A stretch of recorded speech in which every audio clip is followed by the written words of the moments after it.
This is the champions floundered for much of the first half. Jason Dodd's drive for Southampton almost diverted in by Ronnie Ekelund. Then Gary Walsh and Gary Pallister got in a tangle, setting up Matthew Le Tissier for one of his super strikes, but no such finish this time from the Saints' wonderman. It was Saints producing all the football at this stage. Jeff Kenner again involved, and Walsh had to stretch to reach Ian Dowie's header.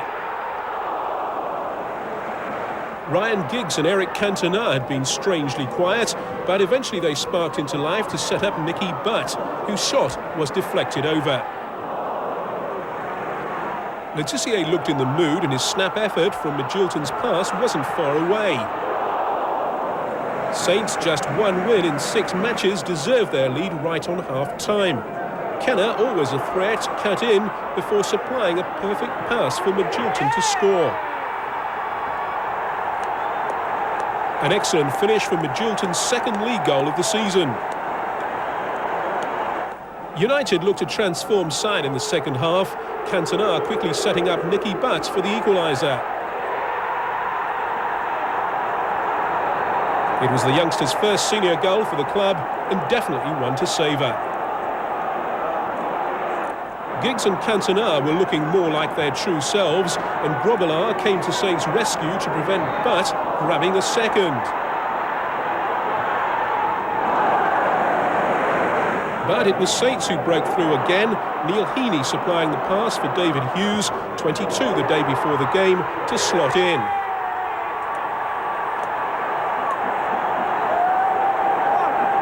It was Hughes' second goal in 2 games and repaid manager Alan Ball's faith in the youngster.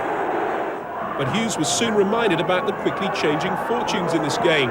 His failure to clear a corner gave Cantona the chance to set up Gary Pallister for United's second. It was just what manager Alex Ferguson needed to help celebrate his 53rd birthday and CBE award. Battle at Selhurst Park with chances hard to come by. 11 minutes in, Chris Sutton nodded one back. Jason Wilcox saw his shot deflected wide. Sutton maybe wishing the chance had fallen to him. From the corner, Ian Pearce arrived at the near post but couldn't get a touch. Palace are desperate for a goal. They've been firing blanks since bonfire night. Paul Williams, in for the injured John Solarco, started the best move of the half. Dean Gordon crossed well, but Chris Armstrong couldn't find the target with the header.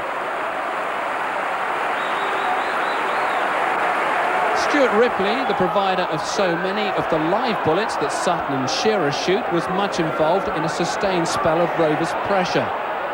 Sutton only denied by Richard Shaw with a last-ditch block. The ball wasn't cleared properly. Tim Sherwood, the continuity man, got them moving again via Henning Berg to Ripley. And this time, Chris Coleman was the eagle-eyed defender on duty to clear. After the break, an enormous pass from Dean Gordon had the Rovers defence backpedalling. Armstrong got a touch, but couldn't beat Flowers. Only 2 league goals all season for the Palace striker. The only goal of the game arrived after 65 minutes. Blackburn exploiting the holes in a stretched Palace defence. Shearer releasing Wilcox. Nigel Martin saved well, but Chris Sutton headed back, and Tim Sherwood was on hand to score only his 2nd goal of the season. Blackburn's away record is outstanding. This was their 7th win of their 12 away fixtures, and they've only been beaten once. It's now 8 games without a win for Palace, 12 hours and 5 minutes without a goal. Yesterday they came out second best once more with